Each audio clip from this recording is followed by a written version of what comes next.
நீங்கள் சந்திரனை போன்று என்று சூரியனையும் சந்திரனையும் நபிகளாராது ஒப்பிட்டு பேசுவது அது குற்றமே ஆகாது.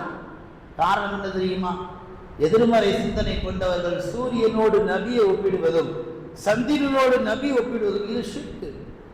நபி நபிதான், ஒரு மாமனிதர் தான், ஏன் ஒப்பிடுகிறீர்கள் என்று எதிர்மறை சிந்தனையாளருடைய கேள்வி.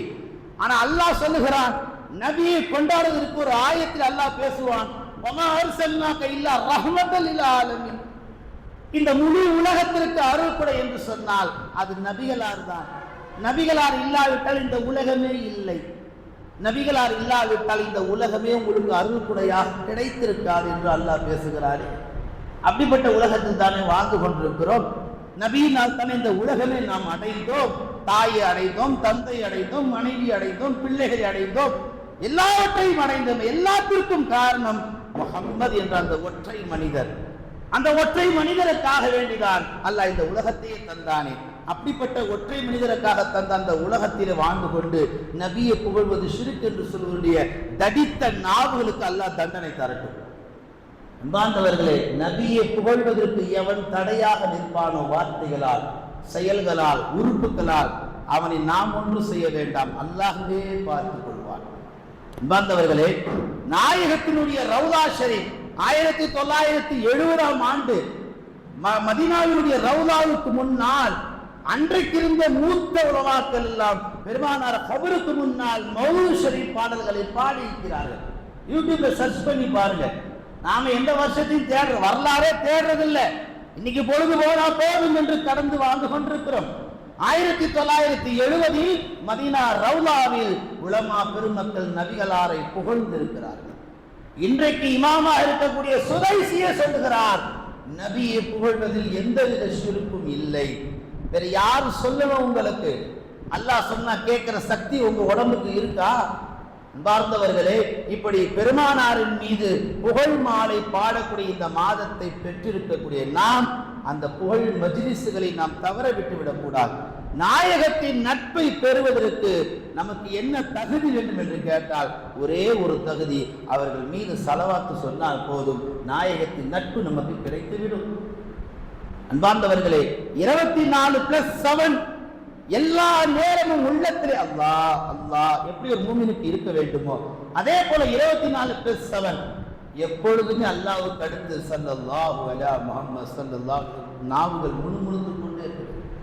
தொழுகைக்கு பின்னாடி ஸலவாத்து ஓதுங்க, ஜும்மாவுடைய நாளில் ஓதுங்க, தூங்க போகும்போது ஓதுங்க, வாகனத்தில் போகும்போது ஓதுங்க, எல்லா நிலையிலும் நின்ற நிலையில் உட்கார்ந்த நிலையில் ஓதுங்க. ஸலவாத்துக்கு தடையே இல்லையே, வக்து டைம் டேபிளே கிடையாது. மாதவிடாய் பெண்களும் ஓதலாம், இஸ்லாமிய ஆண்கள் என்ன செய்யலாம்? ஓதலாம். ஒழு இல்லாதவர்கள் ஸலவாத்தை சொல்லலாம். இப்படி ஸலவாத்துக்கு என்று எந்த ஒரு விதமான தடையும் கிடையாது. ஏன்?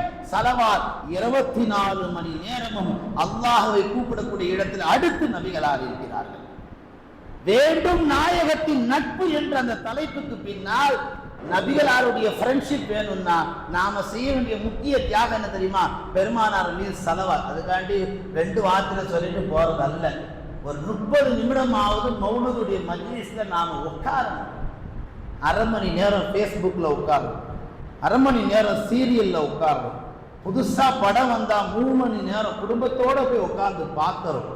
ஒரு காலத்து இந்த குற்றச்சாட்டுகள்லாம் பயான்ல வைக்கல, இன்னைக்கு இந்த சமூகம் இந்த குற்றச்சாட்டுகள்லாம் செய்கிறது, அதனால் பேசப்படுகிறது. பார்ந்தவர்களே, நாயகத்தின் நட்புக்கு நாம் தகுதியாக மாற வேண்டும் என்று சொன்னால் அல்லாஹ்வுடைய ரசூல் சொன்னார்கள், மன் ஸல்லா அலைஹி ஸலாத்தன் வாஹிதத்தன் பிஹா அஷரத்தன். யார் என் மீது ஒரு முறை ஸலவாத்து சொன்னாரோ அவர் மீது அல்லாஹ் 10 முறை ஸலவாத்து சொல்கிறான். நீங்கள் ஒரு முறை ரசூலுல்லாஹ்வை புகழுங்கள், அல்லாஹ் உங்கள் மீது 10 முறை அருள் மாலை பொழிகிறான். நாயகத்தின் நட்புக்கு நமக்கு நாம் தகுதியானவர்களாக ஆக வேண்டும் என்றால் சஹாபாக்களை பார்க்க வேண்டும். சஹாபாக்கள் ரசூலுல்லாஹ்வுடைய நட்பை பெறுவதற்கு என்ன செய்தார்கள்? ஏகப்பட்ட தியாகங்கள் செய்தார்கள். ஒன்றல்ல ரெண்டல்ல. சஹாபாக்கள் அதற்கு தந்த விலை என்ன? உயிர். சஹாபாக்கள் நாயகத்துடைய நட்பை பெறுவதற்கு கடைசியா தந்த ஒரு விலைமதிக்க முடியாத ஒரு பொருள் என்றால் அது உயிர் தான். சஹாபாக்கள் அந்த அளவுக்கு நாயகத்தை நேசித்தார்கள். வரலாற்றிலே ஒரு சம்பவம்,